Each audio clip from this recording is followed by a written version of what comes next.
యాక్చువల్గా యువసేన అనే ఆర్గనైజేషన్ వాళ్ళు చాలా చక్కగా గణేష్ నిమజ్జనం ఇందులో ఏర్పాటు చేశారు ప్రజలకు అవగాహన కల్పించడానికి.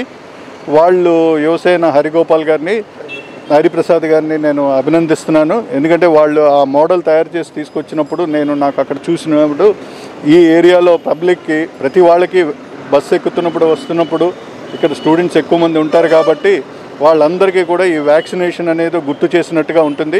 ఇది ఒక అవగాహన దీనిలాగా ఒక రోల్ మోడల్ లాగా ఉండి ప్రజలకి వ్యాక్సిన్ వేయించుకోవాలి అని, ఈ థర్డ్ వేవ్ రాకుండా ఉంటే వ్యాక్సిన్ ఒకటే మార్గం అనేది పాయింట్లో ఇక్కడ ఈ మోడల్ డిస్ప్లే చేయడం జరిగింది. దీనికి ఈయన హరిప్రసాద్ గారు ఎంతో కృషి చేసి చక్కగా తయారు చేసి మనకి హ్యాండ్ ఓవర్ చేశారు. వీరిని జీవీఎంసీ తరఫున అభినందిస్తున్నాము. సో ఇలాగా ప్రజలు స్వచ్ఛంద సంస్థలతో ఇన్వాల్వ్మెంట్ అయ్యి మరికొంతమంది ఎక్కువ మంది స్టూడెంట్స్ని మన అధికారులని అలాగే అందరినీ కూడా ఇన్వాల్వ్ చేస్తూ ఇది రేపు స్పెషల్ డ్రైవ్ని సక్సెస్ చేయాలనే తపనతో ఇక్కడ ఏర్పాటు చేయడం జరిగింది. ఏడాది ఈ యొక్క వ్యాక్సిన్ వినాయకుని ఏదైతే ఒక మంచి సందేశాత్మకంగా ప్రజల్లోకి వెళ్ళాలని ఆకాంక్షతో ఏర్పాటు చేశాను. దీనికి సహకరించిన మెయిన్ మీడియా సోదరులందరికీ కూడా హృదయపూర్వకంగా ధన్యవాదాలు తెలుపుకుంటున్నాను.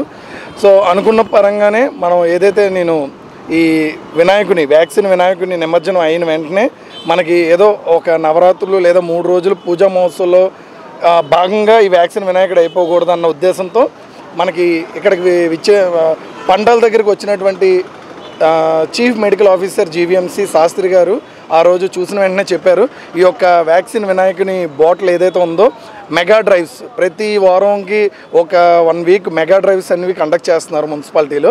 అలాంటి మెగా డ్రైవ్స్లోని అలాగే ఇక్కడ ఈరోజు మన కాంప్లెక్స్ ఏరియాలో ఉన్నటువంటి గాంధీజీ విగ్రహం పక్కన ఒక మంచి ప్లేస్ ఏర్పాటు చేసి అక్కడ ఈ యొక్క వ్యాక్సిన్ వినాయకుని బాటిల్ని పెట్టి ఇనాగ్రేట్ చేశారు శాస్త్రి గారు. సో మెయిన్ ఇక్కడ ఉద్దేశం ఏంటంటే ఇక్కడ ఈ బస్ స్టాప్ దగ్గర నియర్లీ కొన్ని వందలాది మంది స్టూడెంట్స్, ఇక్కడ పక్కన ఉమెన్స్ కాలేజ్ ఉంది, అలాగే డిగ్రీ కాలేజెస్ స్టూడెంట్స్ ఉన్నారు చాలామంది. మనకి రీసెంట్గా 18 years ప్లస్ వాళ్ళు వ్యాక్సినేషన్ ఎక్కువగా అవ్వాలని చెప్పి రీసెంట్గా అనౌన్స్ అయింది. సో ఆ ఆవశ్యకతపై ఇక్కడ ప్రస్తుతానికి బాటిల్ని ప్రజెంటేషన్ చేశారు శాస్త్రి గారి చేతుల మీదుగా. ఈరోజు మెడికల్ ఆఫీసర్ శాస్త్రి గారి చేతుల మీదుగా ఇక్కడ ఇనాగ్రేట్ చేయడం నాకు చాలా ఆనందంగా ఉంది. ఎందుకంటే ఈ యొక్క సందేశాన్నే ప్రజల్లోకి వెళ్ళాలని ఇంత కష్టపడి ఈ యొక్క బాటిల్ని రూపొందించాను. ఇక్కడ వచ్చినటువంటి విద్యార్థులకి అందరికీ కూడా శాస్త్రి గారు చక్కగా ప్రతి ఒక్కరికి వ్యాక్సినేషన్ అయిందా లేదా, అవ్వకపోతే ఎక్కడెక్కడ మ్యాక్స్ సెంటర్స్లో రేపు డ్రైవ్ జరుగుతుందో అన్న అంశాలపై అవగాహన కల్పించారు. అదేవిధంగా ఇక ముందుట ఆయన చెప్పింది ఏంటంటే ఎక్కడైనా మెగా డ్రైవ్స్ బీచ్ సైడ్ కానీ ఎక్కడ జరిగినా సరే ఈ బాటిల్ ముఖ్య ఉద్దేశం ఏంటంటే ఈ నిత్యం మనం ఇక్కడ ఆర్టీసీ బస్సులు కూడా అవుతుంటాయి. చూసినప్పుడు ఈ వ్యాక్సిన్ బాటిల్ ఎంత పెద్దది చూడగానే అమ్మో నాది సెకండ్ డోస్ ఇంకా అవ్వలేదు లేదా ఇంకా నేను వ్యాక్సిన్ వేయించుకోవాలి అన్న ఆలోచన ప్రజల్లో రావాలని ఈ యొక్క పబ్లిక్ ప్లేసెస్లో ఈ యొక్క వ్యాక్సిన్ బాటిల్ రూపకల్పన చేయడం జరిగింది.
Hi viewers, Vizag vision channel ని సబ్స్క్రైబ్ చేసుకోండి. మా ఛానల్ అందిస్తున్న జాతీయ అంతర్జాతీయ స్థాయి వార్తా విశేషాలు నోటిఫికేషన్స్ కోసం ఇక్కడ కనిపిస్తున్న బెల్ ఐకాన్ ని క్లిక్ చేయండి.